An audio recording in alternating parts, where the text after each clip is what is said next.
Thabisa's knees hit the polished marble just as dirty water spread across the company lobby like a stain no one wanted to claim.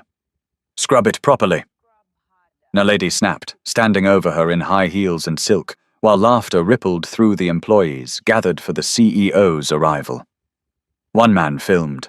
Another whispered that women like Thabisa should be grateful just to breathe the same air as executives. Thabisa lowered her head, her fingers tightening around the rag, but her silence was not surrender. Then the private elevator opened, and the entire lobby went cold, because the man stepping out was Bekizizwe Dlamini, the CEO himself, and the humiliated janitor kneeling on his floor was his wife. "Before we go on, tell me honestly, if you saw a powerless woman being humiliated in public, would you step in or stay silent to protect yourself? And where are you watching from today? Drop your country and local time in the comments. If you enjoy emotional, dramatic stories filled with shocking twists, justice and healing, subscribe and stay with me." No one in the company knew that Thabisa Dlamini had once worn diamonds in rooms where ministers, investors, and famous industrialists waited for her smile. Now they knew her only as the quiet woman with the grey cleaning cart, the faded headscarf, and the soft shoes that made almost no sound across the shining floors of Dlamini Global Holdings. That was exactly how she wanted it. 3 weeks before the humiliation in the lobby, Thabisa had entered the company through the service gate at dawn, carrying a plastic lunch container and a folded employment letter that no one had bothered to read carefully. The guard at the entrance had barely looked at her face. He had glanced at her clothes, her worn handbag, and the cheap sweater folded over her arm. Then he had waved her through with the detached boredom reserved for people considered invisible. That first moment had told her more than any board report ever could. She had stood for a few seconds inside the rear courtyard, watching drivers unload supplies, cleaners drag bins across the concrete, and junior staff hurry in with tired eyes and lowered shoulders.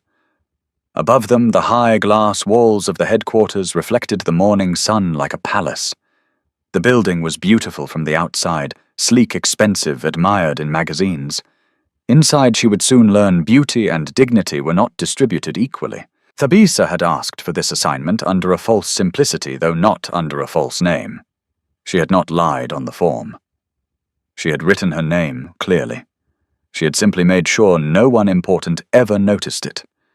That, too, had told her something. For months, stories had drifted toward her from places power rarely listens to. A cousin of a receptionist who had been dismissed without explanation. A church friend whose son worked nights as a cleaner and had not been paid properly. A former driver who said managers insulted staff as if cruelty were part of office policy. At first, Bekizizwe had said he would look into it. He had sounded sincere. He had even seemed disturbed. But then another crisis came. Then another board trip. Then another investor dinner. Then another promise that he would handle it soon. Soon had become a wall. Thabisa had stopped arguing after a while. Not because she believed him, and not because she did not love him. She stopped because she had begun to understand something more frightening than anger. Her husband was not a monster. He was a man becoming blind, and blindness when mixed with power could wound just as deeply as malice. So she made her own decision. If the truth was hiding beneath polished floors, she would walk those floors herself. If the poor were being humiliated in her husband's company, she would hear the tone of that humiliation with her own ears. If Bekizizwe Dlamini still possessed the conscience of the young man she had once trusted with her whole life, then the truth, when it came, would wake him. If it did not, then she would finally know what remained of their marriage. On her first morning, the housekeeping supervisor, a broad-shouldered woman named Mazwan, had handed her a uniform without meeting her eyes for more than a second. "You report at 6, she said flatly. "You do not sit in the front cafe. You do not use the executive lifts. If anyone important asks you to redo something, you redo it. If something is missing, it is your problem until you prove otherwise. If someone shouts, you keep your head down. Understand?" Thabisa had nodded, not because she accepted humiliation, because she was collecting it. The uniform had hung loosely on her frame. The mirror in the changing room showed a version of herself the world respected least middle-aged, tired-looking, plain forgettable. There had been a time when that realization might have broken her heart. Now it sharpened her. She tied the apron, pinned back her hair, and stepped into the corridors of her husband's empire as if stepping into enemy territory. The work itself did not shame her. That was one truth she carried firmly inside her. Thabisa had not been raised to believe that labor was low. Her own mother had scrubbed clinic floors when money was thin. Her father had repaired broken school desks with his own hands. She knew there was more dignity in honest work than in 100 polished speeches delivered by people with rotting souls. What hurt her was not the mop or the bucket. It was the way people looked through her. Some glanced at her and instantly looked away as if meeting the eyes of a cleaner might contaminate their morning. Some left coffee cups on tables they were standing beside, waiting for her to collect them like tribute. One man in a tailored navy suit snapped his fingers when he wanted the restroom floor dried. Another asked her to clean a spill he had caused while still talking on his phone, never once pausing to acknowledge her existence. On the second day, a young receptionist dropped a stack of documents near the elevators. Papers scattered everywhere. Thabisa crouched to help her gather them. The girl's hands were shaking. "Thank you," the receptionist whispered. Before Thabisa could answer, a stern voice cut through the air. "Why are you touching those?" It was Sifaniso, the head of human resources, sharp-faced and smooth-voiced, with the kind of smile that never reached his eyes. The receptionist stiffened. I dropped them." Sifaniso stared at Thabisa as if she had handled state secrets. "Do not touch staff files unless told to. Stay in your lane." Thabisa lowered the papers into the girl's arms and quietly stepped back. The receptionist could not even look at her after that. Shame had sealed her face. That evening, Thabisa sat alone on a bench outside the staff entrance and opened the lunch container she had packed herself. Rice, stewed beans, a boiled egg. Simple food. Food from older days. Food that tasted like memory. Her phone buzzed. Ekizizwe. She stared at the name until the ringing stopped. A moment later, a message appeared. "Are you home?" Thabisa looked at the screen for a long time before locking it and slipping the phone back into her bag. Home. The word no longer felt simple. She and Bekazizwe still lived under the same roof, but silence had grown between them like an unpruned thorn tree. They spoke. They shared schedules. They discussed obligations. Sometimes on good evenings they even shared tea. But grief had settled into their marriage years ago, and never fully left. They had once been something fierce and beautiful, before the bodyguards, before the headlines, before the board appointments and political dinners, before the child they buried. She still remembered the boy Bekazizwe used to be in university, brilliant, hungry, impatient with injustice, incapable of pretending not to care. He had argued with professors, defended students, no one respected, and once missed an important exam because he stayed to help a stranger injured in a taxi collision. He had loved with his whole chest.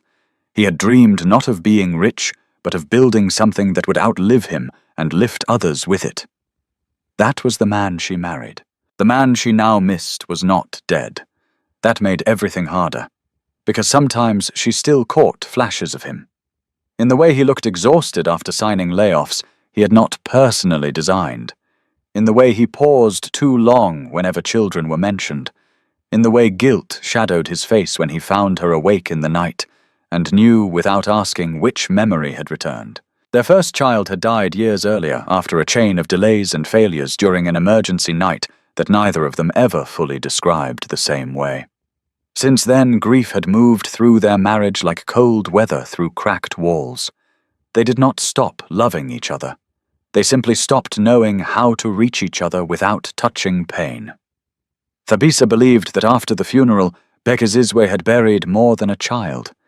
He had also buried softness, and in the years that followed while building his empire, he had mistaken hardness for strength. That suspicion was one reason she was here. Not just to expose cruel managers, not just to gather proof of wrongdoing, but to answer the question that had haunted her every time she looked at her husband across a dinner table too long and too polished. When power strips away all performance. Who are you now? On the 5th day, she noticed a young analyst in a wrinkled shirt watching her from across the corridor. He looked no older than 26. Serious eyes, tired face, badge clipped too carefully to his pocket. He had the alert stillness of someone who had learned to survive by observing before speaking. Later, when the hallway emptied, he approached while she was wiping fingerprints from a glass partition. "Ma'am," he said quietly. She looked up. He hesitated, then lowered his voice even more. "You should be careful around Miss Maseko. Naledi Maseko." The name had already begun to spread through Thabisa's days, like the sound of heels before a storm. "Why?" Thabisa asked. The young man glanced over his shoulder. "Because she enjoys making examples out of people. And you are telling me this because—" His mouth tightened. "Because some of us still know the difference between authority and cruelty." For the first time in days, something warm flickered inside her. "Your name?" she asked. "Lutando." She nodded slowly, filing away not just the name, but the courage it had taken him to speak. Then he stepped back, returned to his office corridor, and vanished into the machinery of the building before anyone could see kindness on his face. Thabisa stood still for a moment, one hand resting on the mop handle. A company could decay in spreadsheets, in policy, in payroll theft, in quiet acts of fear. But sometimes buried deep beneath all of that, one honest soul remained. And if one remained, others might. She looked up at the high ceiling of the lobby, at the banners celebrating leadership, innovation, and excellence, and felt neither impressed nor intimidated.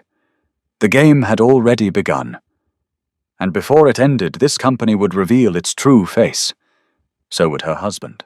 By the end of her second week inside Dlamini Global Holdings, Thabisa had learned the rhythm of cruelty. It rarely began with shouting. It began with small permissions. The permission to ignore a greeting from someone in a cheaper uniform. The permission to leave food containers and coffee stains for a cleaner to deal with while still sitting beside them. The permission to speak sharply to a guard, then laugh about it 2 steps later. The permission to treat exhaustion in the poor as normal, but inconvenience in the powerful as emergency. That was how rot spread in institutions. Not all at once, not dramatically, quietly, repeatedly, until indecency began to sound like policy. Every morning, Thabisa pushed her grey cart through floors designed to impress investors. Glass meeting rooms, sculpted light fixtures, imported stone, art chosen to communicate sophistication. Yet beneath that beauty, fear moved like an underground river. She could feel it in the way junior staff lowered their voices when certain managers passed. She could see it in the way cleaners straightened instantly at the sound of high heels. She could hear it in the pauses that followed simple questions like, "Who approved this?" or "Did you report it?" No one answered directly anymore. Everyone answered safely. Naledi Maseko stood at the center of that atmosphere like a queen who had taught the court how to survive her moods. She was striking in the way dangerous things often are. Elegant posture, expensive dresses, eyes that stayed cool even when her mouth smiled. She moved through the executive wing with the confidence of someone who no longer distinguished between the company's interests and her own authority. When Behekizizwe was in the building, Naledi became polished, efficient, impeccable. Her reports were always prepared, her tone was respectful, her timing was perfect. When he was gone, another version of her emerged.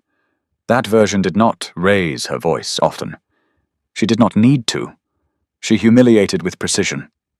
On Monday morning, Thabisa saw it happen to a security guard named Themba. He was an older man, broad-backed with tired eyes and a limp he tried hard to hide. One of the glass doors near the visitor entrance had malfunctioned again, and a foreign guest had waited outside for 3 minutes before someone opened it manually.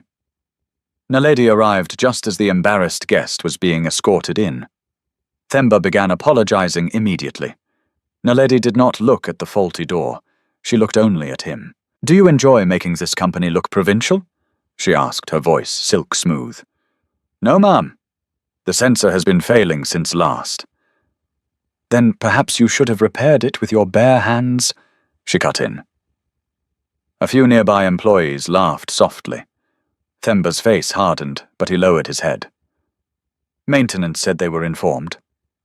Naledi turned toward the maintenance log on the reception desk, scanned it for half a second, then dropped it back down. Interesting, she said, because what I see is incompetence. She instructed HR to mark him for disciplinary review before walking away. Thabisa, who had been cleaning fingerprints from a brass rail nearby, watched the entire exchange in silence. Themba did not move for several seconds afterward. He simply stared at the floor, one hand clenched around his cap. Later, when the lobby quieted, Thabisa found him in the loading corridor, sipping water beside a utility door. That sensor has been broken long, she asked. He gave a tired shrug. 3 weeks. And maintenance. They know. Then why are you the one punished? At that, a dry laugh escaped him, short, humorless, already exhausted. Because someone must be, he said. And men like me are cheaper to blame. That sentence stayed with her the rest of the day. Men like me, women like her.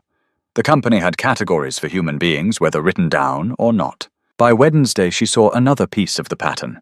In the staff cafeteria downstairs, where executive shoes rarely stepped, a cleaner named Zinzi opened her payslip with trembling fingers and went pale. She was a young mother from the outskirts of the city, all quick hands and anxious eyes. Half her overtime had vanished. There must be a mistake, Zinzi whispered. There is always a mistake, another cleaner muttered. Only never in our favor. They asked the payroll clerk, who told them to speak to HR. HR said the overtime had not been properly approved. The supervisor said approval had been submitted. The digital system showed an override. No one would say who had made it. Thabisa said nothing at first. She listened. That had become her most powerful tool. Listening revealed what authority buried. By the afternoon, she had pieced together the outline. This was not random error. Overtime was being quietly erased from low-level staff records, one cluster at a time, in amounts small enough to escape public scandal, but large enough to injure lives. Rent, transport, school shoes, medicine, bread, tiny thefts to the powerful, catastrophe to the poor. That evening she saw Luthando again. He was standing near the copy room with a laptop under his arm, jaw-tight, eyes shadowed with thought. He waited until the corridor emptied before speaking. You noticed the payslips? He said quietly. Thabisa kept wiping the glass panel in front of her. Should I not have? He gave the smallest flicker of a grim smile. Most people notice. Very few remember. And you? She asked. I remember too much. He glanced around once, then stepped closer. The payroll edits come in batches, he said. Usually late. Usually after approvals are logged. Someone with senior access modifies them.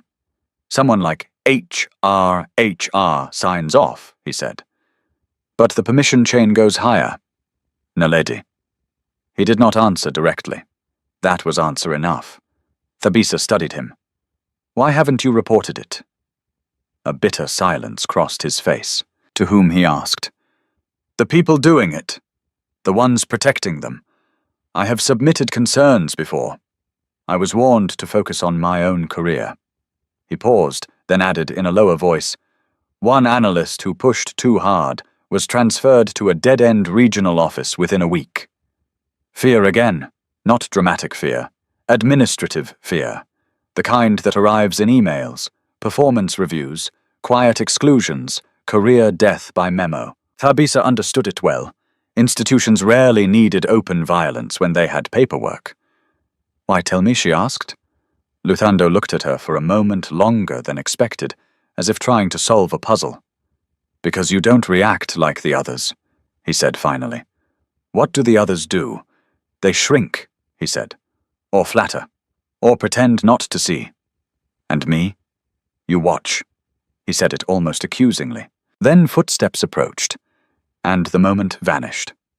Luthando adjusted his expression, nodded once, and moved away as if they had spoken about nothing more than a stain on the window. Thabisa returned to her cart, but inside her mind had sharpened. He was right. She watched. But not because she was passive. Because timing mattered. That same afternoon she witnessed the cruelty of Sifaniso in a more personal form. A receptionist named Ayanda, no more than 22, was late returning from lunch by 8 minutes. Her little sister had called from school after fainting in the heat, and Ayanda had spent the entire break trying to arrange transport, while holding back panic. Thabisa knew this because she had overheard the phone call in the corridor near the service stairs. Sifaniso summoned Ayanda into a glass meeting room and left the blinds open. That was deliberate. Humiliation, when public enough, becomes warning. From outside, while dusting a side console, Thabisa saw Ayanda stand rigid with her hands clasped, trying not to cry.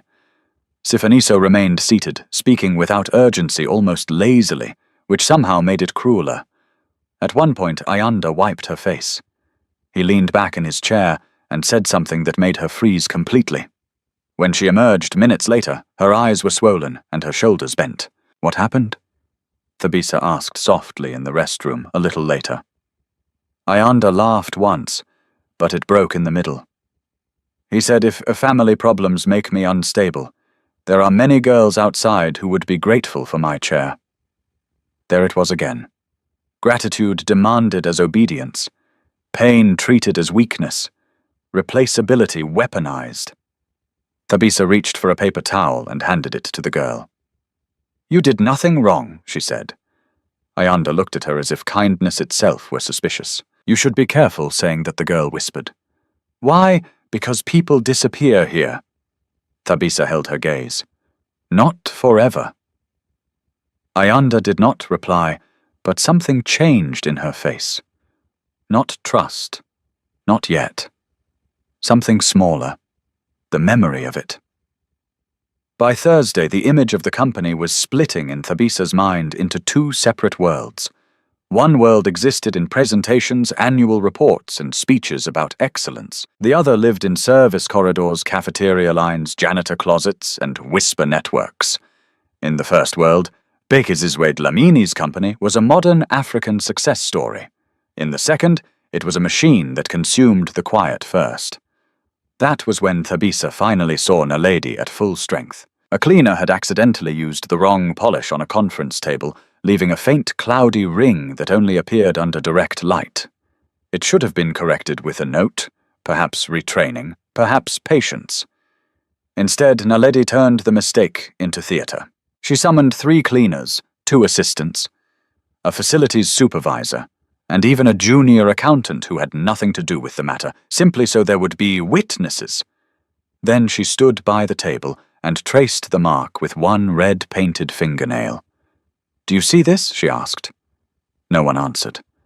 I asked a question. "Yes, ma'am," several voices murmured. "This, Naledi said, is what happens when standards collapse." She let the silence stretch. Then her eyes landed on the cleaner responsible, a middle-aged woman named Busisiwe, whose husband had recently fallen ill. "You people always beg for jobs," Naledi said softly. "And then, when given an opportunity, you treat excellence like it is optional." Busisiwe's lips trembled. "I'm sorry, ma'am. I can fix it." Naledi smiled without warmth. "No. Now everyone has seen what carelessness from the bottom looks like. From the bottom." Thabisa felt something cold move through her chest. This was not management. It was ideology. A belief that some human beings existed mainly as cautionary objects.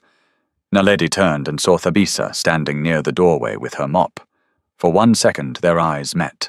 Naledi's gaze lingered, assessing dismissive, faintly amused. Then she said, "And you, come clean this properly, unless you also require a lesson in standards." A few people smiled nervously. Thabisa stepped forward without speaking, but as she bent over the table, she caught Luthando in the reflection of the glass wall beyond the room. He was standing at the end of the corridor watching, not helplessly this time. Angrily. That mattered, because anger, unlike fear, sometimes moved. By the time the workday ended, Thabisa knew 3 things with absolute certainty. Naledi Maseko was not merely rude. She was building power through humiliation. Sifonisa was not merely opportunistic. He was helping transform fear into structure.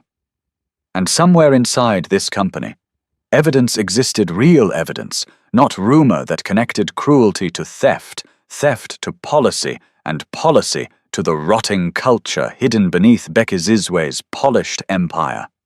This was bigger than individual nastiness. It was a system, and systems once disturbed did not crack quietly. Long before Thabisa Dlamini wore a faded cleaning uniform and pushed a grey cart through the corridors of her husband's company, she had known Bekizizwe when all he possessed were 2 good shirts, a restless mind, and a hunger so fierce it seemed to burn through sleep. They met in Durban during a student leadership forum neither of them had wanted to attend. Thabisa had gone because her lecturer insisted she needed to network with future decision-makers. Bekizizwe had gone because he wanted the train reimbursement. They spent the first half of the day disagreeing in whispers from the back row. He thought most public speeches were polished lies. She thought cynicism was sometimes just wounded idealism wearing arrogance. By lunch they were still arguing. By sunset they were laughing. Before the week ended, they were walking long distances together because neither had enough money for taxis. He loved that she could see through performance. She loved that beneath his pride lived mercy. In those days, Bekizizwe could not pass suffering without reacting. Once on their way back from campus, they found an old man sitting by the roadside with a bleeding foot wrapped in a dirty cloth. Students kept passing. Cars kept moving. Bekizizwe stopped without hesitation, tore part of his own shirt to bind the wound better, and spent his last notes on transport to a clinic. When Thabisa asked what he would eat that evening, he shrugged and said, "I can be hungry one night." He has been hungry for years. That was the man she married. Not because he was brilliant, though he was. Not because he was ambitious, though. Even then, his dreams were sharp enough to frighten smaller people. She married him because he could not witness injustice comfortably. That inability had once been the center of him. Together they built a life from almost nothing. Their first apartment was above a mechanic's shop and shook whenever trucks passed at dawn. The paint peeled, the plumbing coughed. In summer heat gathered in the rooms like punishment. In winter the metal window frames held cold like memory. But they were happy there. They ate simple meals. They argued about ideas, not bills, because they did not yet have enough money to develop different kinds of silence. They read reports late into the night. They planned businesses on scraps of paper. Thabisa balanced accounts for small cooperatives. Bekizizwe worked harder than seemed humanly wise, then worked more. When his first logistics venture nearly collapsed, it was Thabisa who sold the jewelry her mother had left her so staff could be paid on time. He cried when he learned what she had done. Not out of pride, out of shame and gratitude so raw he could barely breathe. He promised her then in that cramped kitchen with a broken cupboard hinge that if success ever came, it would never cost them the kind of people they were becoming. She believed him because he meant it. For a long time he kept that promise. Even after contracts grew larger, even after investors arrived, even after his name began appearing in newspapers as one of the continent's most promising young executives, Bekizizwe still asked drivers their names and remembered them. He still visited warehouses without warning, not to terrify workers, but to understand how things actually ran. He still brought food to his own staff during overnight deadlines. He still walked into arguments on behalf of those who had less power than he did. Then success changed shape. It stopped being opportunity and became machinery. Boards, acquisitions, political relationships, strategic restructures, private flights, crisis calls at midnight, public scrutiny, competitors waiting for weakness, everyone wanting a piece, everyone smiling too long. Thabisa did not resent his success. She resented what success began demanding from him, or perhaps more truthfully, what he believed it demanded. The first real fracture between them did not come from betrayal in the ordinary sense. No affair, no public scandal, no single act dramatic enough to name. It came from accumulation. Missed meals, half-finished conversations, promises delayed by meetings that multiplied like locusts. Whole evenings when his body sat in the room, but his mind remained locked in some negotiation far away. Thabisa would ask him a question and have to repeat it twice, sometimes 3 times. "I'm listening," he would say. But he was not. Not really. She told herself it was a season. He told himself he was building stability for them. Both believed they were being reasonable. Then came the child. For a while, pregnancy softened everything. Bekizizwe laughed more. He came home earlier. He argued less with shadows only he could see. He placed his ear against Thabisa's stomach and spoke to the unborn baby, as if already campaigning to become a favorite parent. He bought tiny socks with solemn concentration, as if choosing board members. He read medical articles late into the night and panicked about things no doctor considered urgent. Thabisa would wake and find him watching her sleep with an expression she had not seen in months, unguarded, tender, almost boyish again. Hope entered the house like rain after drought. They chose names. They painted a room. They spoke of slowing down. Then one night the pain started too early. Thabisa still remembered that night in fractured images, as grief always preserves itself. The sharp grip low in her body, the wet fear in Bekizizwe's eyes, the rushing dark outside the car window, the repeated phone calls, the waiting, the confusion, the words not arriving quickly enough, the sense that somewhere between responsibility and procedure something essential had been delayed. Their child did not survive. Nothing after that was simple again. Grief did not hit them the same way, and that difference became its own wound. Thabisa grieved out loud at first, through tears, silence, prayer, anger, long, sleepless stares at folded baby clothes she could not throw away. Bekizizwe grieved like a man trying to carry fire in locked hands. He did not break publicly. He moved, he arranged, he signed documents. He spoke to doctors. He made calls. He thanked mourners with terrifying politeness. Then he went back to work too early and too hard, as if motion could outrun collapse. It could not. It only disguised it. Months later, Thabisa heard him in his study after midnight, speaking to no one. Voice cracked open by a pain he refused to show when watched. She stood outside the half-closed door and listened as he said, "I should have been there sooner, again and again, like prayer or punishment." She never told him she had heard. He never told her he had said it. That was how they began to fail each other, not through lack of love, but through private suffering mistaken for strength. Years had passed. Dlamini Global expanded. Success hardened into structure. Bekizizwe became more powerful and less reachable. The very qualities that had once made him effective, focus, endurance, refusal to bend under pressure, calcified. He still cared. Thabisa knew that. But caring increasingly lived under layers of control. He became a man praised for discipline, admired for decisiveness, feared for precision. The world called him formidable. His wife sometimes called him absent. At first he fought that word, then he resented it. Then he stopped answering when she used it. Their arguments changed over time. Early on they had been honest and messy. Later they became clipped, careful, dangerous. They no longer shouted often. Shouting, strange as it was, had belonged to the era when they still expected to be fully heard. Now they spoke like people stepping around broken glass. One evening, after yet another event, where Bekizizwe spent more warmth on investors than on the woman driving home beside him, Thabisa finally asked the question she had been carrying like a stone. "If one day your company becomes the kind of place that crushes the weak while you stand at the top, giving speeches about integrity," she said quietly, "would you even know?" He turned to her sharply. "That is unfair. Is it?" "You think I built all this to become cruel?" "No," she said. "I think people do not become cruel all at once. I think they become busy, then important, then protected, then unreachable." He stared at the road for a long moment. "You think that is me now?" She looked out the window before answering. "I think I don't know anymore. That was one of the worst nights of their marriage.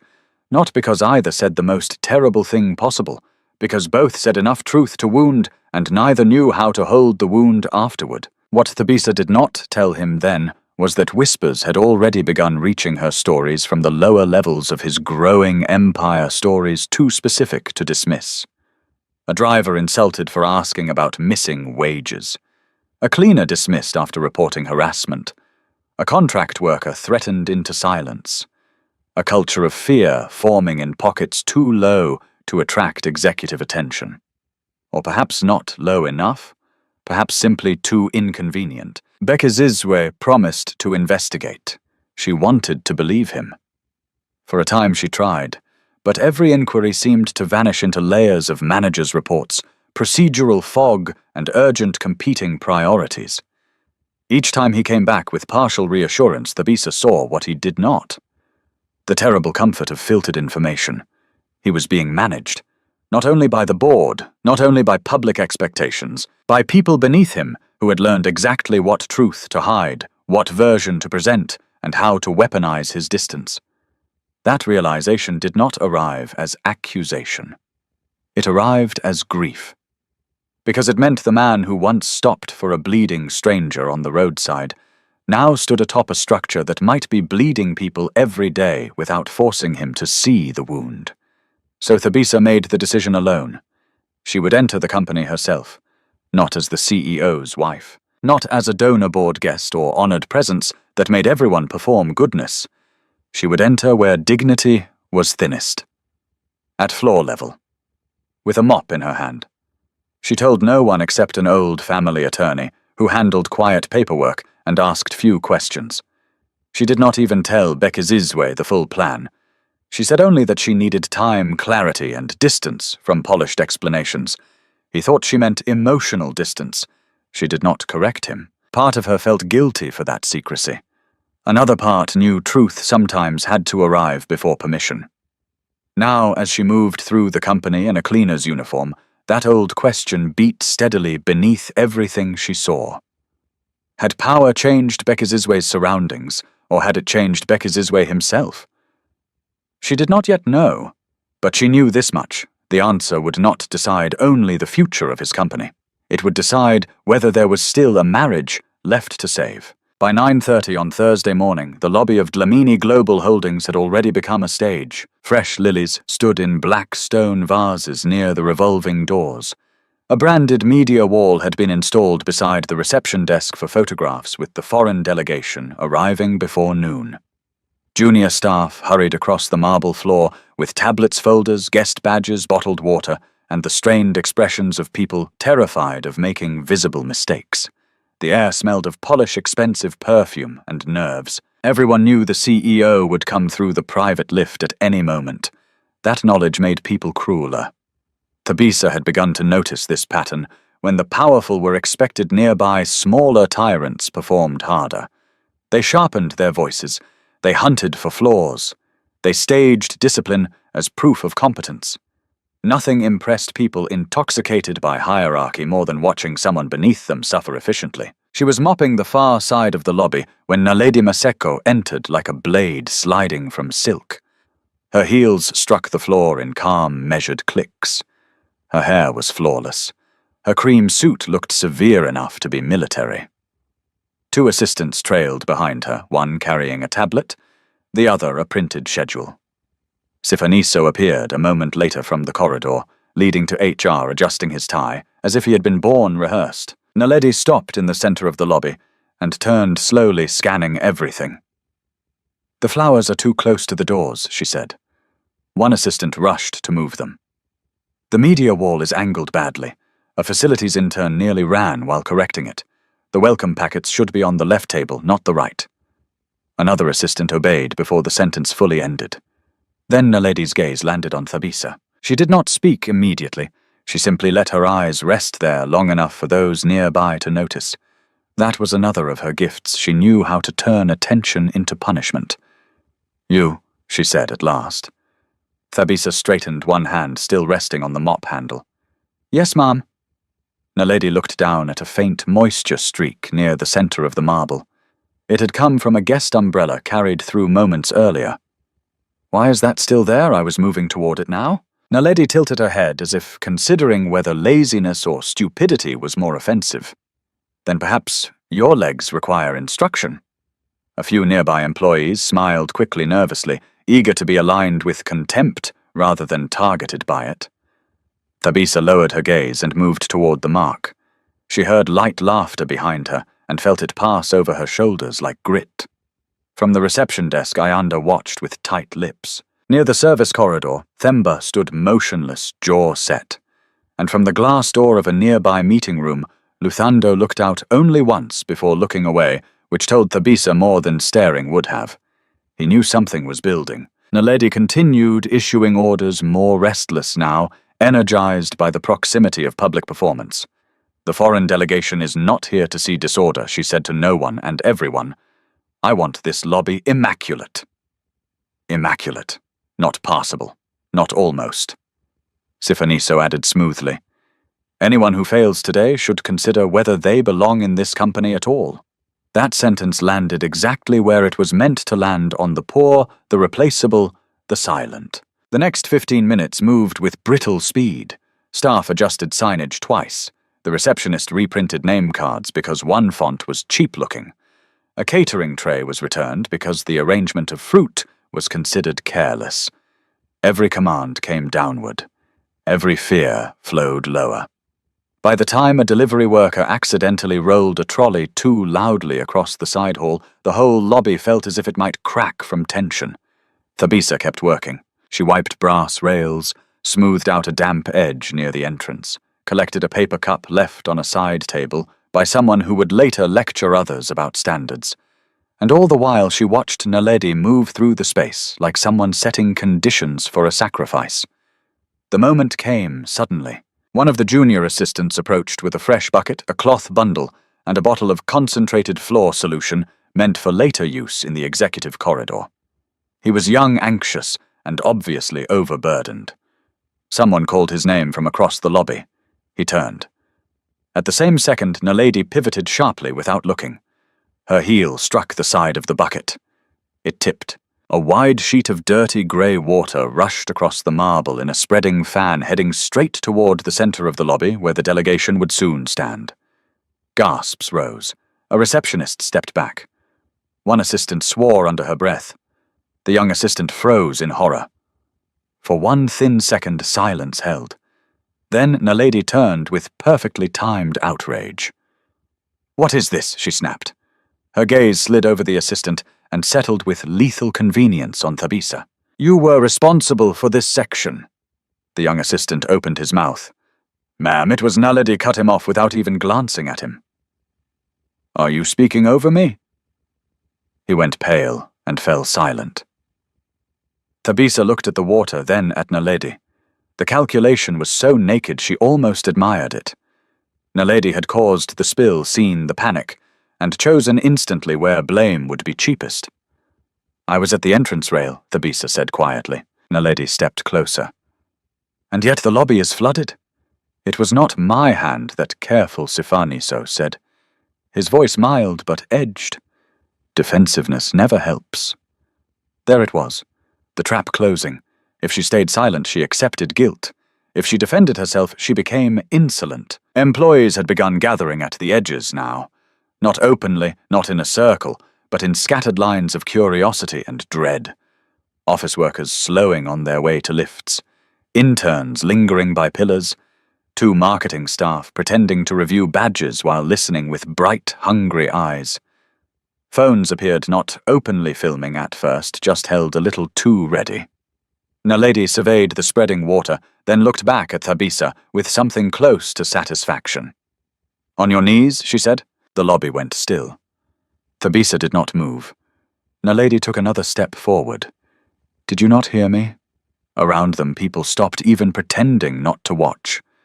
Thabisa felt every old lesson of dignity rising in her spine. Her mother's voice, her father's hands rough with honest work, the years of carrying grief without begging the world for kindness. She was not weak. She was not beneath these people. She owed no one the theater of submission. But she also knew timing. So she asked, "You want me to clean it?" Naledi smiled faintly. No, I want you to understand consequences. That did it. Something dark and hot shifted through the crowd. Not pity, not yet, but the charged thrill people feel when humiliation becomes spectacle. A few employees lowered their eyes, ashamed. Others leaned in. One man from procurement whispered something to his colleague, and both gave soft, ugly laughs. "Get down," Naledi said. The young assistant who had actually been holding the bucket looked as if he might faint. Ayanda's face had gone rigid with horror. Themba took one involuntary step forward and stopped when Sifaniso's gaze flicked toward him like a warning blade. Luthando emerged from the meeting room corridor just in time to see the scene settle into shape. His expression changed at once. So did Thabisa's understanding of the room. There were cowards here. There were predators. But there were also witnesses whose consciences were being forced into a decision. She set the mop aside. Then, slowly under the white lights and the gleam of the company's polished marble, Thabisa lowered herself to her knees. A sharp inhale moved across the lobby. Naledi's satisfaction deepened. "That's better." Sifaniso crossed his arms. Some people only understand structure when they are placed in it. The line was cruel enough to invite approval, and approval came. Not loudly, not yet, but with the small poisonous laughter of people relieved not to be the one under the shoe. Someone at the back snickered. Another said, "These cleaners are all the same." One of the younger male employees actually lifted his phone higher. Thabisa heard it all. She took the rag Naledi's assistant thrust toward her and pressed it into the dirty water. Cold seeped instantly into her fingers. Her knees met the hard floor. The vast lobby lights shone down on her bent back. The branded company slogan, "Integrity, Vision, Impact," hung on a banner above the reception desk like a bad joke. Naledi was not finished. "Properly," she said. "Not like you are doing us a favor." A ripple of laughter passed through the staff nearest her. Thabisa kept wiping. Not because she accepted their judgment, because she wanted every face, every voice, every silence. She marked them inwardly. The woman in accounting smiling with mean relief, the intern staring in discomfort but doing nothing. The receptionist on the verge of tears, the man filming the security guard, battling himself, the analyst beginning to move. Luthando stepped forward at last. "This is enough." Naledi turned so quickly the assistant startled. "Excuse me." He stopped, aware now that all eyes had shifted again, but he did not retreat. "The spill can be cleaned without this," he said. Voice tighter than he intended. "There is no reason to humiliate her." A dangerous pause followed. Naledi's face cooled into something almost pleasant, which was when she was at her worst. "Ah," she said softly. "And now our analysts manage housekeeping discipline, I'm saying. You are saying too much." Sifaniso moved in, immediately eager, smooth. "Luthando, I suggest you return to your department before you damage your future over a cleaner." Over a cleaner. The words landed like a whip. Luthando went still, his fists clenched. For one moment Thabisa thought he might keep going. Then she lifted her eyes and gave the smallest possible shake of her head. Not yet. He saw it, and the fact that he obeyed a silent warning from the woman on the floor would later matter more than anyone there could imagine. He stepped back, but not far. Not submissive. Waiting. Naledi turned again to Thabisa. "Continue." The water was nearly cleared now, but that was no longer the point. The point was dominance.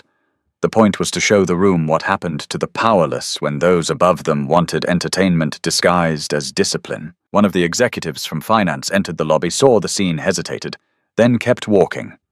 That hurt Thabisa more than the laughter, because cruelty from the vicious was predictable. Silence from the respectable was how systems survived. Then, just as she wrung out the rag one more time, the private elevator chimed. The sound was soft, but in that lobby it cracked through the air like thunder. Every head turned. The gold-toned doors slid open, and Biekizizwe Dlamini stepped out. He wore a dark charcoal suit, no tie. his phone in one hand, his expression still occupied by whatever call or crisis had filled the last 5 minutes of his morning. He took 2 steps forward without looking up. Then he did. His gaze moved across the lobby, taking in the crowd. First the water bucket, second Nalady's posture, third. And then it landed on the woman on her knees with a rag in her hand. The phone slipped lower in his grip. His face changed, not gradually, completely. Shock hit first, then recognition, then something far worse, something cold enough to drain the color from every employee who saw it happen in real time. Because the woman kneeling on his company floor in a cleaner's uniform was not a stranger, not an employee, not a nobody. She was his wife. And suddenly all the people who had been laughing understood that they had not merely humiliated a poor janitor. They had dragged their own CEO's wife across marble and called it order. For one suspended second, no one in the lobby breathed. The laughter died so suddenly it was as if someone had reached into the air and crushed it with a fist. Pekizizwe Dlamini stood motionless just beyond the private elevator, his eyes fixed on the woman kneeling on the marble floor. Everything in him had gone still except his face, and even that stillness was terrifying because it was not empty. It was full of shock, full of dawning horror, full of the terrible speed with which memory was colliding with the present. Thabisa, his wife, on her knees, in his building, holding a rag. Around her, employees who had been smiling seconds earlier now looked as if their blood had turned to ice. The man with the phone lowered it so fast he nearly dropped it. Ayanda covered her mouth. Themba stared at the CEO, then at Thabisa, then down at the floor as if ashamed to remain standing in the same room as what had just happened. One of Nalady's assistants took a half step backward and nearly lost her balance. Nalady herself froze. It was not the paralysis of innocence. It was the paralysis of a mind racing to calculate whether there was still a way out. Bekizizwe took one slow step forward. Then another. He did not look at Naledy. He did not look at Sifaniso. He did not acknowledge the assembled staff or the assistants or the glittering lobby designed to broadcast control and prestige. His whole attention was on the woman on the floor, and the deeper he moved into the room, the more dangerous that focus became. Thabisa did not speak. She rose neither hurriedly nor dramatically. She placed the soaked rag beside the bucket, wiped her wet fingers once against the side of her faded apron, and lifted her chin. In that moment, the contrast nearly split the room in two. She still wore the plain cleaner's uniform. Her knees were damp. One sleeve was stained. And yet with one look she seemed more composed, more dignified, and more powerful than anyone else standing beneath the company's expensive lights. Bekizizwe stopped in front of her. His voice when it came was low and strained. Thabisa. It was not a question. It was not even quite a greeting. It sounded like the name had torn its way out of him. A pulse of fear ran through the lobby, because even those who did not fully understand the history between them understood this much: the CEO was not merely seeing someone he loved in pain. He was seeing evidence that something monstrous had happened under his roof without his knowledge. Thabisa held his gaze. "Yes," she said quietly. He looked at the rag, the water, the bucket, her knees. Then finally he turned. Not quickly, slowly. That was worse. His eyes settled first on Naledy. She straightened at once, her face draining pale, and then trying to recover its professional shape. "Sir, I can explain." "No," Bekizizwe said. One word, softly spoken, yet it cut so cleanly through the room that several employees flinched. Naledy tried again, because people like her survived by speaking before truth could form. There was a spill before the delegation arrives, and discipline had to be maintained. And I said no. This time he did not raise his voice either, but the sound of it carried something heavier than anger. Anger is hot. This was colder. This was the sound of a man discovering that the floor beneath his certainty had been hollow for a long time. Then he looked at Sifaniso. The HR director had gone rigid. His usual polished calm was still on his face, but too carefully now, like makeup cracking under heat. "You saw this," Pekizizwe said. It was not phrased as a question. Sifaniso swallowed. "Sir, the matter is being misunderstood." The cleaner Bekizizwe stepped toward him with such controlled force that Sifaniso stopped mid-sentence. "The cleaner," he repeated. No one moved. Bekizizwe turned back to Thabisa. For the first time, the room saw something break through his composure. It was not weakness. It was pain too immediate to hide. He bent slightly and held out his hand. "Stand up," he said. The whole lobby watched. Thabisa looked at his hand for a long moment. In another world, she might have taken it at once. In another year, before all this, before silence had settled into their marriage, before she had spent weeks walking these floors unseen, hearing what power never heard, gathering the quiet evidence of human contempt. But this was not another world. So she placed her palm against his and stood, not as a rescued woman rising into safety, but as a witness rising into judgment. Pekizizwe did not release her hand immediately. The gesture itself was enough to send a visible tremor through the staff. Then at last he faced the room. "This is my wife," he said. No one could have mistaken the words, but he did not shorten them, did not soften them, did not leave even one grain of doubt for anyone to hide inside. "This woman," he said again, each syllable hardening now, "is Thabisa Dlamini, my wife." The effect was immediate and brutal. Ayanda began crying silently. The man who had filmed the humiliation looked as if he might be sick. One of the women from accounting pressed a hand to her chest and stared at Thabisa with a mixture of fear and dawning shame. Two junior executives who had lingered at the edge of the scene immediately stepped back as if physical distance might erase moral proximity. The assistant who had handed Thabisa the rag had tears in her eyes already. And Naledi Elegant Immaculate, always prepared Naledi, seemed to shrink without moving. But Thabisa was not finished. Bekizizwe's jaw flexed. "Security number." Her voice was calm, but it stopped him just as effectively as his had stopped everyone else. The room turned toward her. Bekizizwe looked at her in disbelief. "Thabisa." "No," she said again, more firmly this time.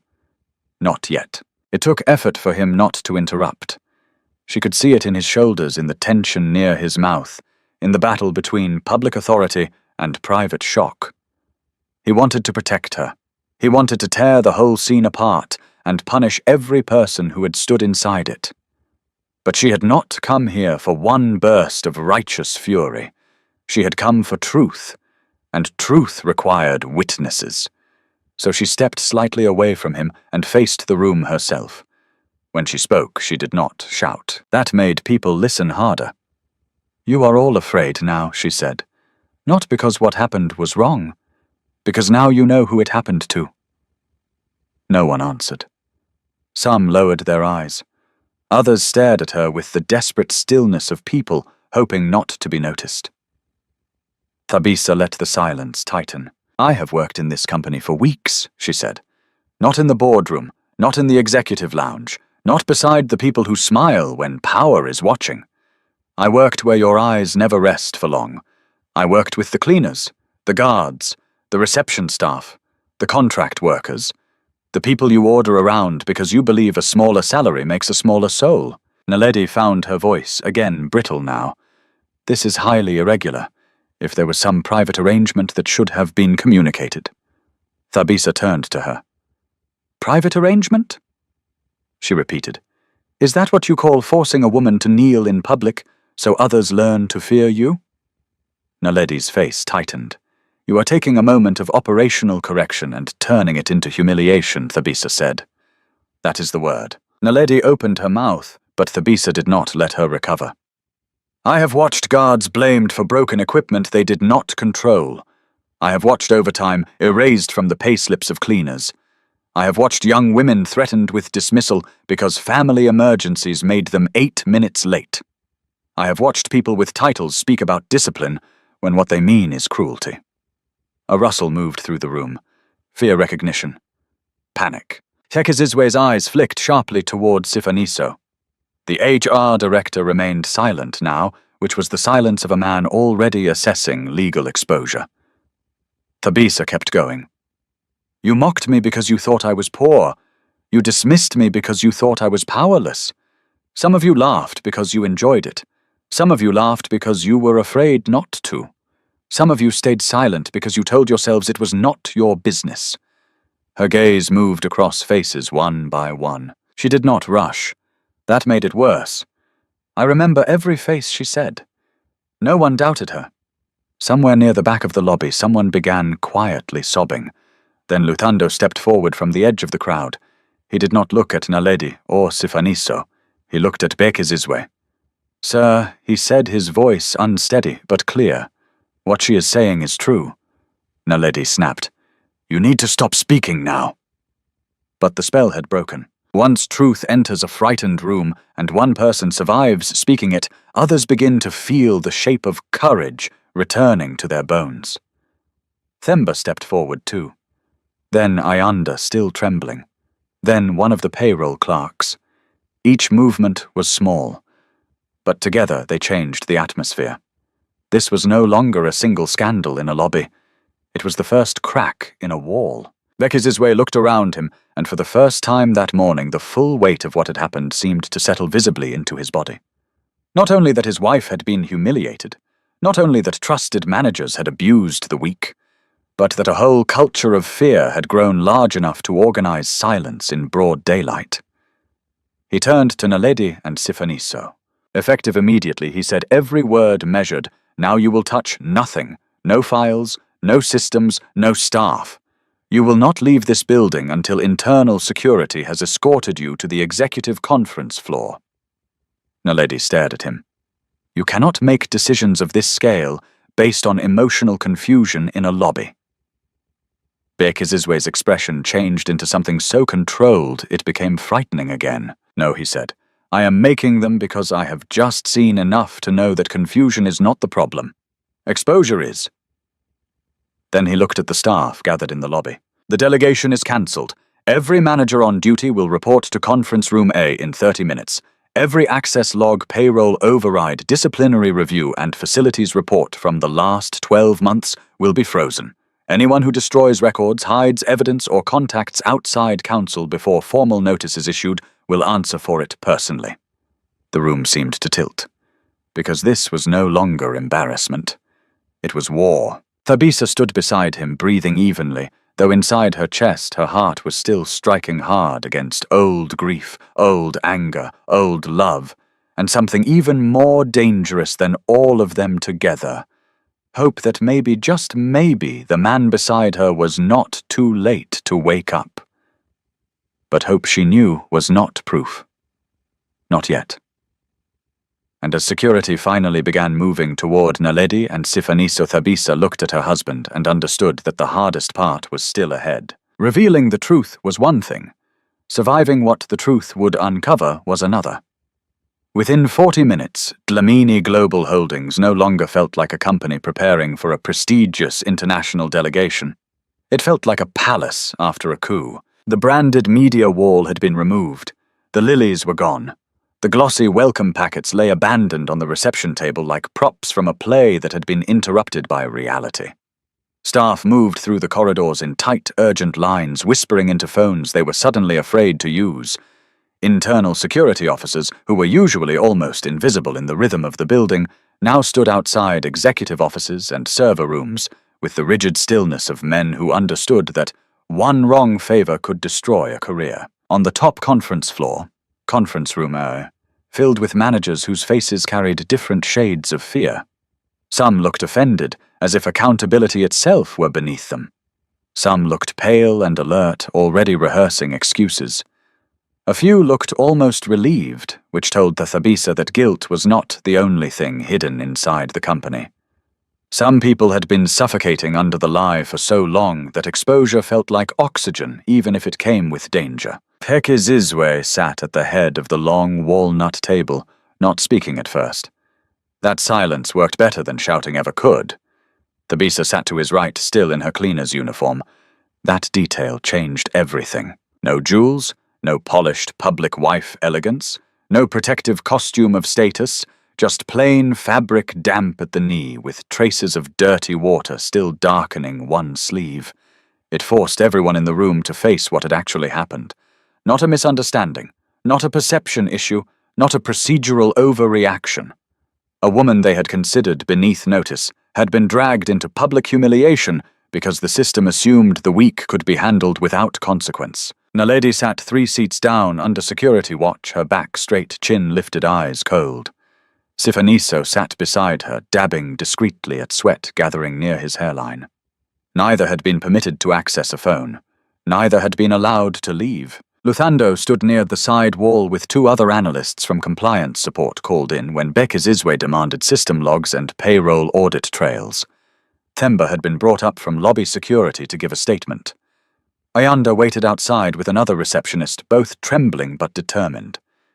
At exactly 11:15, Bekizizwe finally spoke. "No one in this room," he said, "will interrupt unless asked a direct question. No one will lie. No one will reduce what happened downstairs to a matter of tone, misunderstanding, or stress. If anyone thinks today can be survived with language management, leave that belief at the door." His gaze settled on Naledi, then on Sifaniso, then across the table. "This is not a reputation meeting," he said. "It is an exposure meeting." The room went colder. He nodded to the head of internal audit, a careful older woman named Mrs. Okonkwo, who had arrived 10 minutes earlier with a locked laptop case and the expression of someone already regretting how much she was about to learn. "Start," Bekizizwe said. Mrs. Okonkwo opened her laptop. Initial freeze on system edits completed at 10:48. Payroll override logs for the last 12 months show recurring manual adjustments to contract and facilities. Staff overtime entries.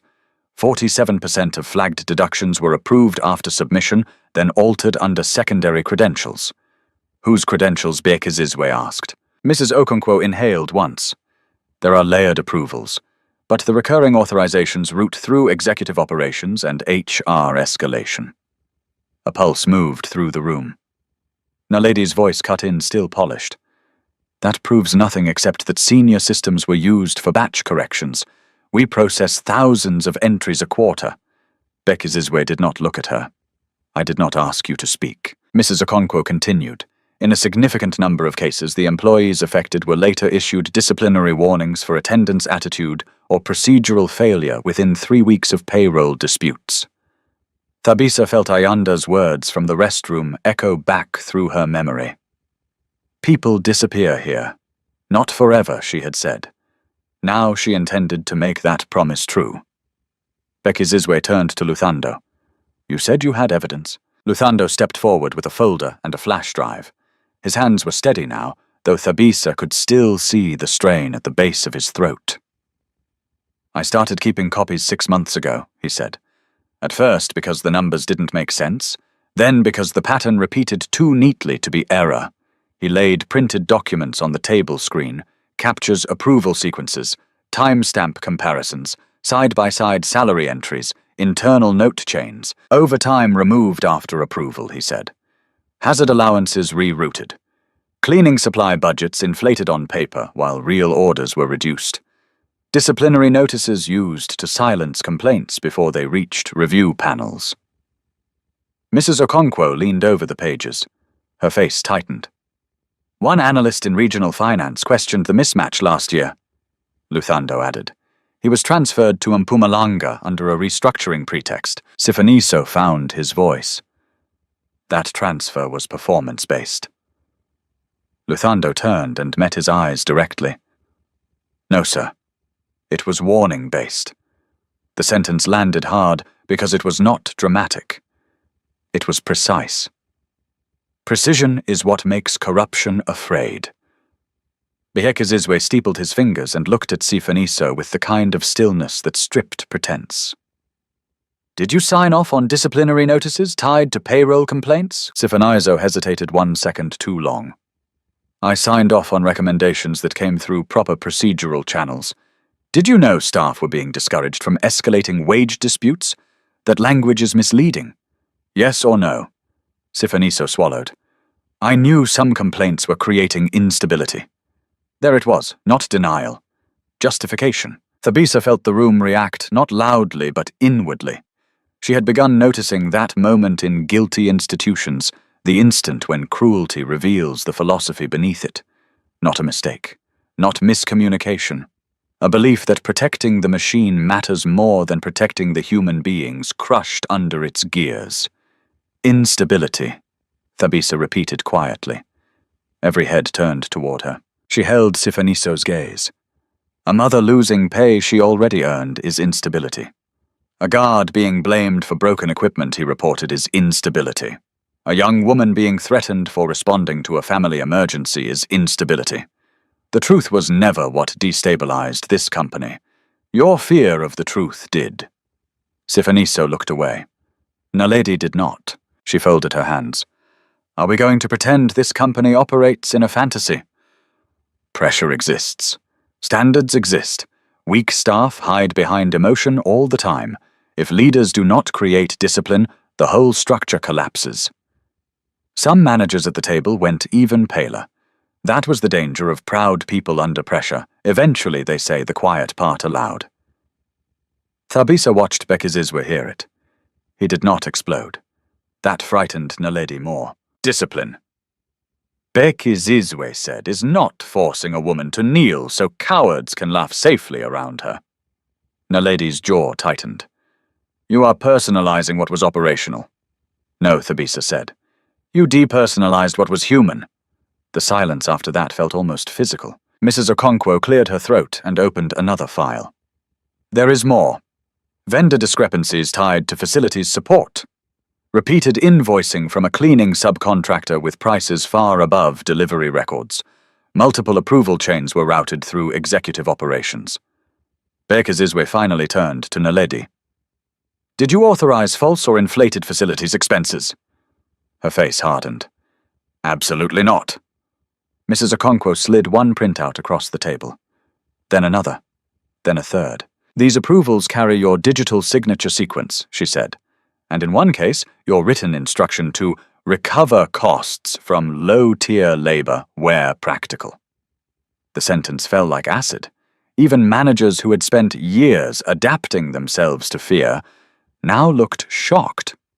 Because there is a threshold beyond which euphemism can no longer hide intention. Recover costs from low-tier labor where practical. Not from inefficiency, not from executive waste, from the poor. Naledi saw the room changing and adjusted instantly. You are all naive if you think companies survive on sentiment, she said. Margins tighten. Investors pressure. Labor expands. People at the bottom always believe they deserve more than they contribute. Themba, standing near the wall, made a rough sound in the back of his throat, half laugh, half fury. Thabisa turned to him. Say it! He hesitated. Then years of humiliation seemed to rise through him at once. They cut my transport support after my leg injury, he said. Said the budget changed. I kept working nights because my daughter is in school and my wife sells vegetables. When the door sensor failed, I reported it 3 times. They blamed me anyway because I am easier to punish than maintenance. His voice thickened, but he kept going. I stayed because I needed the job. We all stayed because we needed the job. That sentence opened the flood. Ayanda was brought in, then Zinzi from facilities, then a payroll clerk, then a maintenance supervisor who had kept quiet too long. Statements began coming not as chaos, but as pattern. Reduced pay, threats, verbal humiliation, falsified records, blocked escalations, selective punishments. A company within the company feeding itself on vulnerability. Every new account made one fact clearer. Naledi and Sifaniso had not merely abused authority, they had trained others to normalize it. By 1:30, Bekizizwe had heard enough to understand the size of the rot. He stood. Everyone else instinctively straightened. Effective immediately, he said, Naledi Maseko is terminated for gross misconduct, pending criminal referral and civil review. Sifaniso Kumalo is terminated on the same basis. Their system access will remain frozen. Legal counsel will be notified after audit preservation is complete, not before. Naledi rose, color flaring high in her cheeks. You think removing me will clean your conscience? This place ran efficiently because I made hard decisions you were too sentimental to make yourself. Bekizizwe looked at her with terrible calm. No, he said. This place rotted because I trusted people who mistook fear for leadership. Security stepped closer. But before they could move her, Naledi smiled a small, sharp, ruinous smile. And Thabisa felt danger before the words came. You want the full truth, Naledi said softly. Then stop pretending this started with payroll. The room stilled. She looked at Bekizizwe, then at Thabisa. There are older decisions buried in this company, she said. Decisions made when cutting costs mattered more than human consequences. Decisions from years ago, before today, before these little scandals. Her smile thinned. You should be very careful how much truth you demand, sir. You may find your own house was built on it. A pulse of cold moved straight through Thabisa's chest, because Naledi was no longer fighting to survive. She was choosing where to detonate. And suddenly the room understood that the scandal in the lobby, the payroll theft, the humiliation, the corruption, all of it might only be the outer skin of something older, darker, and far more personal. The room did not move. It was as if Naledi's last sentence had reached into every chest at once and closed around the heart. You may find your own house was built on it. For the first time that day, Bekizizwe looked less like a CEO commanding an institutional collapse, and more like a man who had just heard the floorboards of his past begin to crack. Security had already stepped to either side of Naledi, but she barely seemed to notice them now. Fear had changed shape inside her. It was no longer the fear of losing power. It was the reckless clarity of someone who knew the elegant version of the story was finished and saw no reason to protect anyone else from the uglier one. Bekizizwe's voice turned very quiet. What are you talking about? Naledi tilted her head, studying him almost with contempt. Ask your old emergency operations records, she said. Ask what happened during the restructuring year. Ask which support units were cut overnight to satisfy cost controls and investor optics. Ask who signed off on the reduced medical response coverage for outlying company facilities. Thabisa felt something cold and metallic enter her blood. She knew that year. She knew it without numbers, without files, without policies. She knew it as the year they lost their child. Across the table, Mrs. Okonkwo froze with her hand still resting on the keyboard. Luthando went utterly still. Sifaniso shut his eyes for one brief, dangerous second, as if he had hoped that part of the company's buried history would remain buried forever. Bekizizwe's face changed with terrible slowness. Watch yourself, he said. No, Naledi replied. You watch yourself.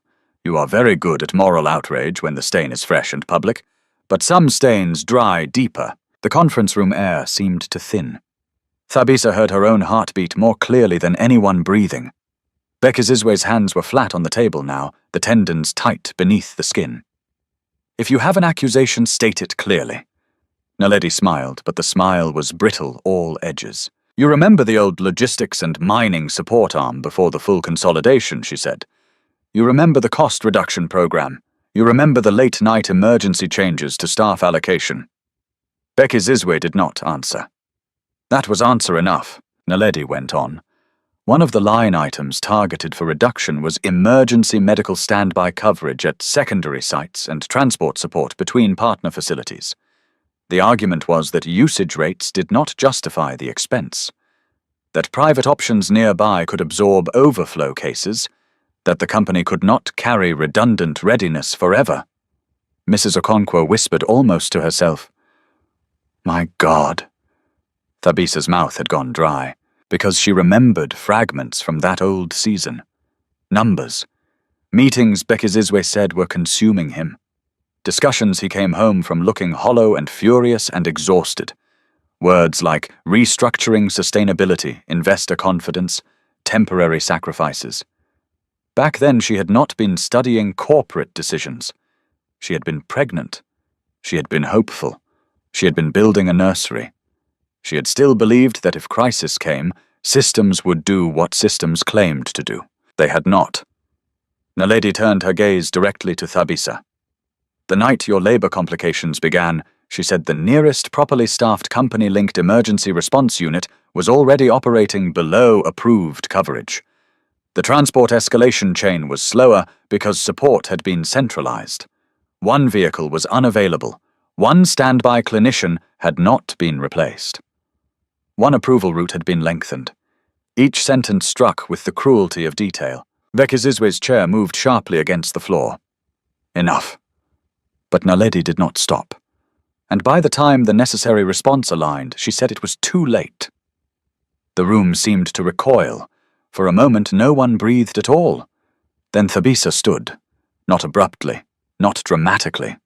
She simply rose, and the entire room felt it. Her face had gone still, in the way faces do when emotion has passed beyond tears and become something far more dangerous. Grief, recognition, rage held so tightly it almost looked like calm. Are you telling me, she said, every word distinct, that our child died in a chain of delays linked to cost decisions inside this company? Naledi gave the smallest shrug. I am telling you that tragedies do not emerge from the sky. They emerge from priorities. The security officers shifted, unsure whether to remove her or hold still. No one in the room dared instruct them. Bekizizwe looked at Naledi as if he might destroy her with his bare hands. Then, more frighteningly, he turned to Mrs. Okonkwo. Find the records. She nodded instantly, fingers trembling now as she moved through archived folders and locked audit directories. I'll need older server retrieval access. You have it. Luthando stepped closer. Sir, if those records were migrated during the system's overhaul, there may also be mirrored procurement logs in legacy storage. Pull everything Bekizizwe said. The room erupted into motion, not loud but urgent. Analysts opened laptops. Security requested archive access. An internal legal officer was summoned, and then immediately told to wait outside until instructed, which itself sent another wave of fear through the executive corridor beyond the room. Thabisa did not sit back down. She remained standing beside her chair, hands at her sides, watching not the screens, but her husband. Bekizizwe no longer looked like a man managing exposure. He looked like a man standing in the ruins of his own certainty. Years earlier, after the funeral, he had said very little about that night. He blamed the hospital, the delays, the chaos, the timing. Himself in fragments, though never fully allowed. They had both lived beside unanswered questions because grief exhausted them before investigation could. They were barely surviving then, barely speaking, barely carrying themselves through daylight. The loss had become sacred in the worst possible way, too painful to probe, too unfinished to heal. And now Naledi had thrown a match into that grave. Mrs. Okonkwo spoke first. I found the restructuring packet, she said. Every head turned. Her eyes moved rapidly across the recovered file. Emergency support rationalization. Secondary site medical standby reduction. Transport consolidation. Temporary response protocol changes pending external partnership stabilization.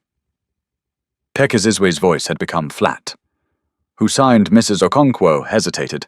Then she rotated the screen toward him. At the bottom of the authorization page beneath committee countersignatures and operational notes was his name. Bekizizwe Dlamini. For a second, Thabisa thought the room itself might split. Not because his name was there alone, because truth had just become unbearable in multiple directions at once.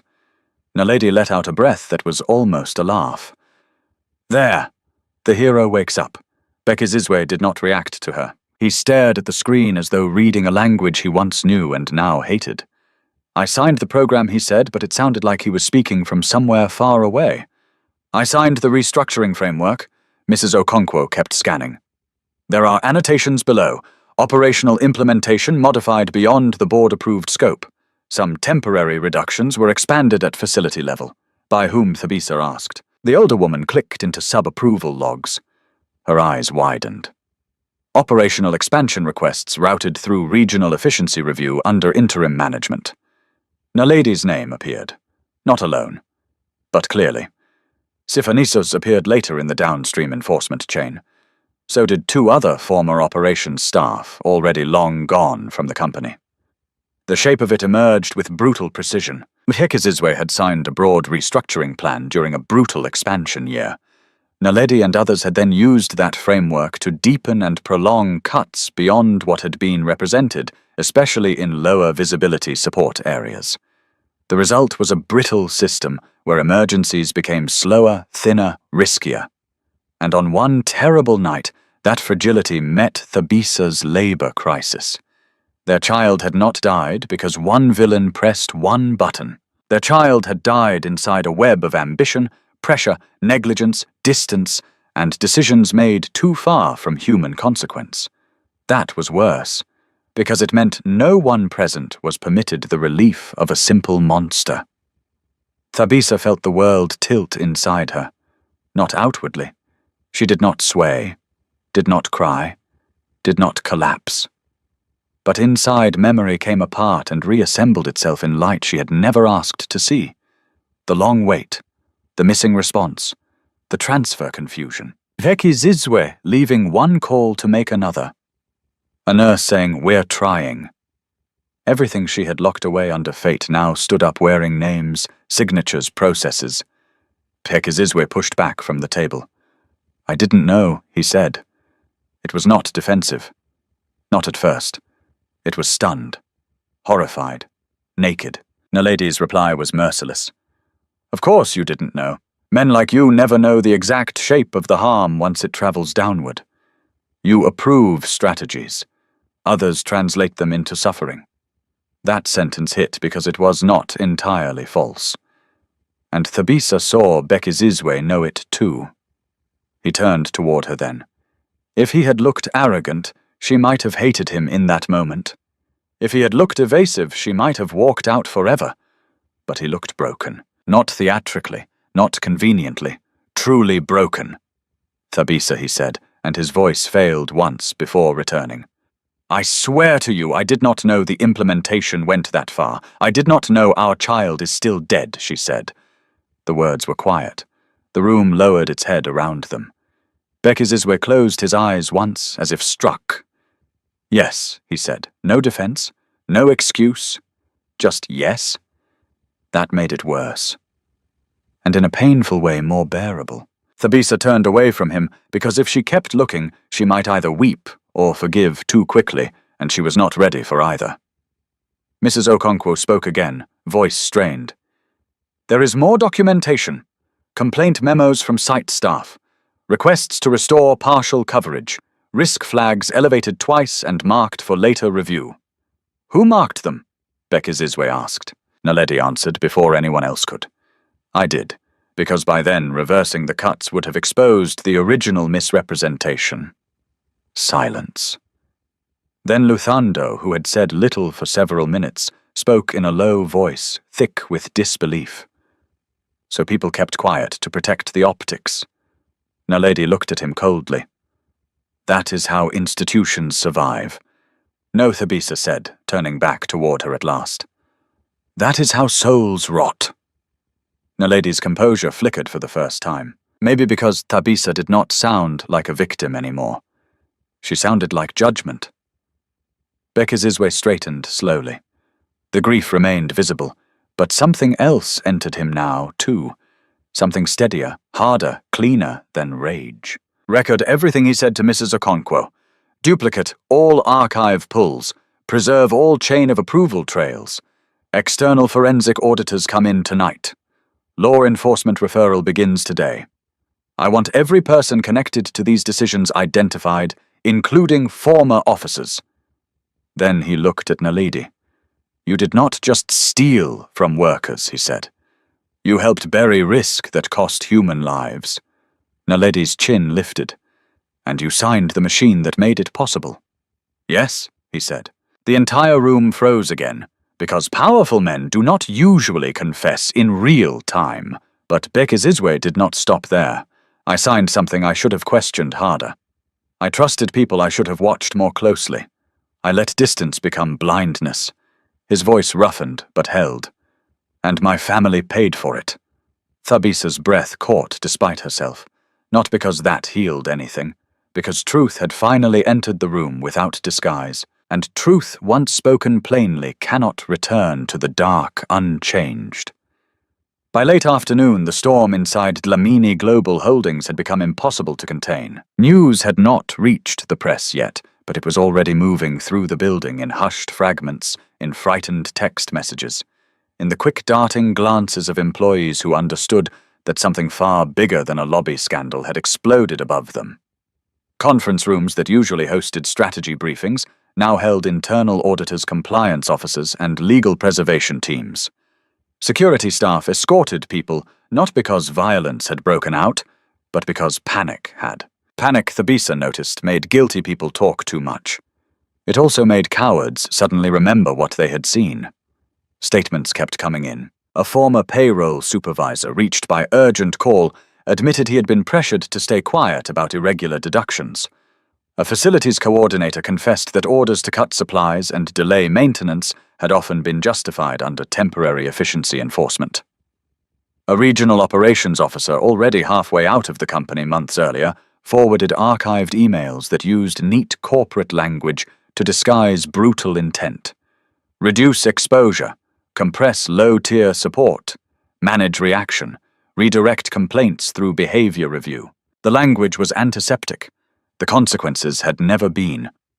By 5 o'clock, Bekazizwe had moved the core team into a smaller executive war room 2 floors above the main conference level. The original room had grown too crowded with personnel, too noisy with overlapping procedure. Here, the atmosphere was quieter, more dangerous. This was the room where decisions would stop being investigative and become irreversible. Thabisa stood near the windows looking out at the city deepening toward evening. From that height, traffic seemed orderly. Buildings caught the last light in warm bands. The world outside appeared calm, almost innocent. Inside a marriage, a company, and the memory of a dead child were being forced through fire. She heard the door open behind her and knew, without turning, that it was Bekazizwe. For a few seconds he said nothing. That silence carried years in it.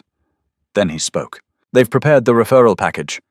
Thabisa turned. He looked older than he had that morning. Not by years exactly, but by exposure. The kind of age that comes when certainty burns away faster than pride can protect it. His jacket was off now. His sleeves were rolled. His tie had long since disappeared. The precise CEO image that the world knew had been replaced by something far less polished and far more human. A man running on shock guilt discipline and the last fragments of moral necessity. "Who's named?" she asked. "Naledi." Sifaniso. 2 former regional operations executives, 1 external vendor director.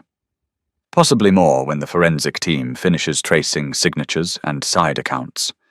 "And you?" The question did not wound him, because he had already asked it of himself. "I'm named in the restructuring authorization chain," he said. "Not in the fraud, not in the concealed downstream implementation. But my signature exists where it should never have existed without harder scrutiny." Thabisa held his gaze. "And what will you do about that?" For the first time since the conference room, something unguarded entered his expression. Not self-pity. Something rarer. Moral fear. "What I should have done long ago," he said. "Tell the truth before someone else shapes it for me." A muscle moved in her jaw. He took 1 step closer, but carefully, as if knowing proximity was no longer a right. "I've drafted the board notice," he said. "Full internal suspension of implicated units, external forensic audit, criminal referral, staff restitution fund, emergency restoration review of all low-tier support services across the group, and a public statement once preservation is complete." Thabisa heard the decisions. They were correct, necessary, serious. But correctness was not yet redemption. "And your part?" she asked again. Bekazizwe answered without delay this time. "I will state plainly that I signed the framework that made the later abuse easier to hide, that I failed to verify how those cuts were translated in practice, that I trusted the wrong people and let scale become distance." He swallowed once. "That leadership without vigilance is not leadership."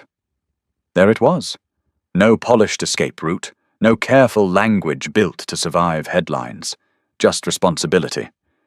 The door opened again before she could answer. Mrs. Okonkwo entered with Luthando and the company's outside compliance counsel, a compact woman named Adana Nwosu, whose calm was so precise it almost looked cold. "We're ready," Adana said. "But I need final instruction on scope. Once we transmit this, there is no private version anymore." That was the real threshold. Scandal could still be managed internally if Bekazizwe wanted to save market confidence, minimize personal exposure, and carve the narrative into something smaller. Powerful men did it every day. He could throw Naledi and Sifaniso into the fire, call the rest legacy failure, and survive. The company might even recover faster if he did. Thabisa knew that. So did he. That was why the next moment mattered more than anything he had said downstairs in the lobby. Bekazizwe looked first at the documents in Adana's hand, then at Thabisa, then back at the documents. When he spoke, his voice was steady. "Transmit the full package." Adana did not move. "Including executive authorization vulnerabilities." "Yes, including board exposure risk. Yes, including your sign-off on the restructuring framework." A pause, not because he was deciding, because he understood the cost. "Yes." Adana nodded once. Understood. She turned to go. Then Bekazizwe added, "And prepare my temporary step-back notice." Everyone in the room went still. Even Thabisa. Luthando blinked. Mrs. Okonkwo lifted her head sharply. Adana stopped at the door and turned back. "Clarify," she said. "I will remain available for the investigation and emergency operational stabilization," Bekazizwe said. "But I am stepping back from active executive authority pending the board's interim governance review." The words fell heavily because they were not symbolic. This was not apology theater. This was power being placed on the table. Mrs. Okonkwo stared at him. "So with respect, the company is in active crisis, which is exactly why it cannot be defended by someone under this level of conflict," he said. Luthando looked as if he had forgotten how to hide surprise. Adana studied Bekazizwe for a long second, then nodded more slowly this time. "That will be noted." When the others left the room, became quiet again. Thabisa did not immediately speak. She had imagined many versions of accountability over the years. Fury, denial, money, gestures, grand speeches, defensive generosity. But this willingness to place his own authority under judgment had not been the easiest option. It had not even been the smartest option. It had simply been the right one, and that frightened her, because buried beneath her anger, beneath grief, beneath all the old distance between them, something dangerous began trying to breathe again. Trust, not whole, not healed, but alive enough to hurt. "Why now?" she asked softly. Bekazizwe gave a weary laugh that held no humor. "Because if I protect my chair after everything I've seen today, then whatever I was once worth is already gone." The answer struck her harder than she expected. She turned back toward the window, needing distance from the expression on his face. Behind her, he continued more quietly. "I cannot ask you to forgive me. I won't insult you by pretending a correct decision in one room repairs what happened to us, or to our child." His voice roughened. "But I will not lie to survive this." Thabisa closed her eyes briefly. In memory she saw him as he had once been, young, stubborn, broke, fierce with compassion. Then she saw him as he had become composed, celebrated, powerful, sealed behind systems and schedules and filtered information. And now, here he was, in a third form, she had not known whether she would ever see again. A man stripped of image, forced back into truth. It did not erase the grave. But it meant the grave would no longer be defended by silence. Down the hall, footsteps approached. The door opened without ceremony this time. It was Themba, followed by Ayanda and Zinzi. They had clearly been told they could come if called, but not how much of the final stage they would witness. Bekazizwe faced them. For a heartbeat, the old hierarchy tried to return. They looked at him with instinctive caution, as employees do when summoned upward. But then their eyes moved to Thabisa, and something steadied in the room. Bekizizwe spoke first. "I owe all of you more than policy changes," he said. "But policy changes are where justice begins in institutions, so they will happen tonight." He laid out the measures plainly, all lost overtime under audit to be repaid with additional compensation. Disciplinary warnings tied to manipulated complaints suspended pending review. Emergency support services across company sites immediately restored and independently examined. Anonymous reporting channels moved outside the operational hierarchy. Staff protection measures for cooperating witnesses, and a restitution fund for workers harmed by wage theft or retaliatory punishment. Zinzi began crying before he finished. Not loudly, quietly, like someone whose body had forgotten what relief felt like. Ayanda folded her arms tightly across herself, as if trying to hold together something fragile. Themba stood with his cap in both hands and asked the question no executive briefing would ever ask. "And after tonight, sir, what stops it from becoming the same again?" Bekizizwe accepted the blow of that question without flinching. "People who speak," he said. "Systems that do not bury them. Oversight that reaches the bottom, not just the top. And leaders who understand that dignity is not a slogan." He paused. "If I ever return fully, it will be to a company rebuilt to make silence harder." Thabisa looked at him then. He had said if, not when. That mattered. It told her he finally understood that restoration was no longer his to declare. At 7:42, Adana sent the referral package. The emails left. The evidence moved. The board was notified. External authorities were engaged. The scandal that could have been buried became official truth. No one in the room spoke for several seconds after the confirmation came through. It was done. Naledi and Sifanaiso would face criminal exposure. The company would bleed publicly. Investors would panic. The press would come. Analysts would feast. Board members would posture. Allies would retreat. Enemies would circle. And Bekizizwe had chosen it anyway. He turned toward Thabisa, and for the first time all day his composure fractured completely. Not into spectacle, into surrender. He crossed the room, stopped in front of her, and then, with Themba, Ayanda, Zinzi, and the darkening city as witnesses, Bekizizwe Dlamini went down on one knee. Not as a CEO, not as a strategist, not as a man performing humility because cameras were present. As a husband standing in the wreckage of his own blindness, his head lowered. "When you were on that floor today," he said, voice unsteady now, "I saw what my distance had become in the hands of other people, but in that conference room I saw something worse. I saw what my signature could become when I stopped following human consequences all the way down." His eyes lifted to hers. "I failed my company," he said. "I failed the people who depended on it, and I failed you." His breath caught. "I was not there where I should have been in the building, in the truth, in our grief. I cannot undo what we lost. I cannot ask for what I have not earned. But I will spend whatever remains of my life telling the truth about it, and rebuilding what my blindness helped destroy." Tears rose suddenly violently before Thabisa could stop them. Not forgiveness, not yet, but the beginning of something almost as painful. The possibility that justice once chosen fully might still leave room for healing. 3 months later, the lobby of Dlamini Global Holdings looked almost the same. That was what made the difference so striking. The marble still gleamed beneath the morning light. The glass walls still reflected the city. Fresh flowers still stood near the revolving doors. Reception screens still welcomed visitors in 3 languages. Executives still crossed the lobby with leather folders, polished shoes, and urgent expressions. But the air had changed. Before, fear had lived there, like perfume, expensive, invisible everywhere.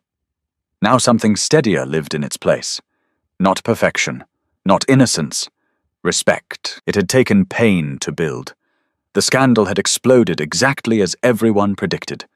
Financial media had turned the company into a cautionary headline. Rival firms had whispered that Bekizizwe Dlamini's empire might not survive the public damage. Board members had scrambled to protect themselves. Former allies had gone quiet. Commentators had argued over corporate negligence, executive blindness, labor abuse, and the ethics of leadership in fast-growing institutions across modern Africa. External investigators came, forensic auditors came, regulators came, journalists circled like hawks. Naledi and Sifaniso both tried in different ways to shift blame. More names emerged. Old emails surfaced. Side agreements unraveled. Vendor kickbacks were traced. Retaliatory disciplinary actions were documented. Wage theft was proven beyond doubt. And yet the company did not collapse. It bent, it broke in places, it bled. But it did not collapse. Because for once, truth was not managed after the fact. It was faced. The restitution fund had already begun paying out verified claims. Over time, theft was reimbursed with interest. Wrongful disciplinary notices were reversed. Dismissed workers were contacted and offered review or compensation. The anonymous reporting channel no longer passed through internal managers. It went directly to an outside ethics office with protection protocols so strict that even senior executives resented them. Emergency medical and transport support across all satellite operations had been restored and expanded under independent oversight. Every supplier contract tied to fraudulent inflation was under review. Most importantly, the people on the lowest rungs of the company had begun doing something that once seemed impossible. They were speaking in full sentences. Themba no longer lowered his eyes when managers passed. Ayanda had moved into a newly created employee welfare and reporting coordination role, chosen not because her pain made a good symbol, but because her courage had remained intact, even while fear tried to starve it. Zinzi received all the missing wages she was owed, and more. She still cleaned some mornings by choice, but now she also sat on the Worker Representation Council that met twice each month, with governance officers who could not dismiss her with a polished smile and a threat. Luthando, after resisting it twice, finally accepted a formal role in internal ethics analytics. He said yes only after insisting in writing that the position should not become decorative. The board, under pressure and public scrutiny, agreed. He now had authority to flag patterns no senior department could quietly bury. When he first told Thabisa, he had looked almost embarrassed. "I still don't trust titles," he admitted. "Good," she told him. "People who trust them too much are the ones who become dangerous." He laughed then, briefly, unexpectedly, and for a second she saw the young man he might have been in a kinder system.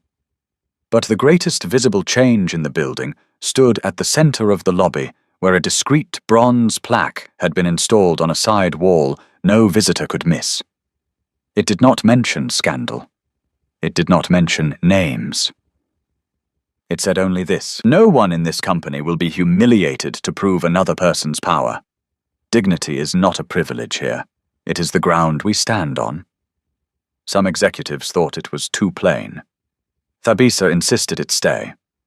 On the morning of its installation, she stood several feet away and watched cleaners, security staff, receptionists, and junior analysts read it one by one. Some said nothing. Some touched the wall lightly after reading, as though testing whether the promise was real. That mattered more than any headline. The board had formally appointed an interim executive committee after Bekizizwe stepped back from active authority just as he had promised. Investors complained. Commentators called it reckless. Some said he was dramatizing accountability. Others said he was preserving himself by stepping away before formal pressure forced him out. Thabisa ignored all of them. She knew what had cost him to give up the chair before being pushed. He spent those months in hearings, interviews, board reviews, and long nights with document files spread across tables that once hosted elegant dinners. He did not hide. He did not outsource his confession to lawyers. When investigators asked what he knew and when he answered, when the board asked whether he had failed to verify human consequences far enough down the chain, he said yes. When one brutal journalist asked at a public briefing whether his moral language was merely grief-wearing executive clothing, he said grief should have made me more vigilant, not less. That answer traveled farther than the article itself. For the first time in years, people were seeing not the myth of Bekizizwe Dlamini, but the man. A man still carrying power. A man still carrying fault. A man trying without guarantees to become morally legible again. As for Thabisa, she refused every suggestion that she become a ceremonial figure. She did not want a polished title, a larger office, or a seat beside people whose instincts were still shaped by hierarchy. She accepted only one role: independent cultural and dignity advisor to the Reform Council, with open access to facilities, staff listening sessions, and board ethics reviews. She kept the title narrow on purpose. "I'm not here to decorate repentance," she told the board chair during one tense meeting. "I'm here to make sure memory remains inconvenient." After that, no one offered her ornamental work again. Some mornings she still walked the corridors before sunrise. Not with a mop now, but with the same attention she had carried while unseen. She visited the staff entrance, the lower cafeteria, the loading corridor, the small prayer room used most often by workers no executive once remembered existed. She listened more than she spoke. That she had learned was where the real truth remained, not in polished summaries, in pauses, in hesitation, in what people only said after realizing they would not be punished for saying it. And slowly, very slowly, her marriage began to change. Not heal all at once. Change. That was more honest. She and Bekizizwe did not return to tenderness by magic. There were no cinematic overnight reconciliations, no single apology large enough to cross the grave between them. Some evenings she still looked at him and saw the distance that had once protected him from consequences. Some nights he woke from sleep with guilt so visible she could feel it in the dark before he even spoke. They started instead with truth. Morning tea without performance. Honest answers to painful questions. Long silences that no longer served as punishment, but as space. One night, sitting across from each other in the kitchen of the house that had felt like a museum for too long, Bekizizwe said quietly, "I used work to avoid the part of grief that demanded helplessness." Thabisa held her cup and waited. He looked down. "If I kept building, deciding, fixing, expanding, then maybe I would never have to face the fact that, when it mattered most, I could not save what I loved." The sentence broke something open between them. Not because it excused him, because it was true. Thabisa answered after a long time. "And I used silence to punish you for not bleeding where I could see it." He looked up, then eyes full of something stripped bare. That was how healing began, not with comfort, with accuracy. On the first Monday of the 4th month, Bekizizwe returned to the company building for a limited governance session approved by the interim committee. It was not a triumphant return. No cameras, no press, no carefully staged elevator entrance, just a man walking back into the place where illusion had died. He entered through the main lobby this time, not the private lift. That detail did not go unnoticed. Themba was on shift at the front security desk and greeted him with calm professionalism. Not fear. Ayanda stood near reception and met his eyes steadily. 2 cleaners passed by without shrinking. Luthando emerged from the side corridor with a stack of ethics review files and gave a short nod that carried both respect and warning. Good, Thabisa thought when she saw it. Respect without surrender was healthier than admiration. She herself was standing near the bronze plaque when Bekizizwe crossed the floor toward her. For one heartbeat, she saw layered over the present the image of herself on her knees with dirty water on her hands and laughter in the air. Then the memory shifted, because now the same space held witnesses who had changed. No one laughed. People paused, yes. People watched. But what moved across the lobby this time was not cruelty. It was understanding. Bekizizwe stopped beside her. He did not touch her immediately. He had learned again that closeness must be offered, not assumed. She looked at the plaque, then at him. "Do you know why this place matters?" she asked softly. He followed her gaze across the marble. "Because this is where everything split open." "Yes," she said, "and because people remember humiliation in rooms long after leaders forget meetings." He nodded once, I won't forget this room again. Thabisa studied him for a moment. Then without ceremony she reached for his hand. Just once. Just enough. His fingers closed around hers with a care so gentle it almost undid her. Around them the company moved forward. Scarred, corrected, humbled, unfinished. That was the truth of real change. It was never clean. It was never total. It was built day by day by people choosing honesty over convenience, courage over silence, dignity over performance. The woman they once mocked as a poor janitor had not destroyed the company with revenge. She had saved what was worth saving by refusing to let the weak remain invisible. And in the end, the people who once went pale with fear learned something far more unsettling than the identity of the woman they humiliated. They learned that character is revealed most clearly in how one treats the person holding the mop. And some truths once uncovered do not merely punish. They heal.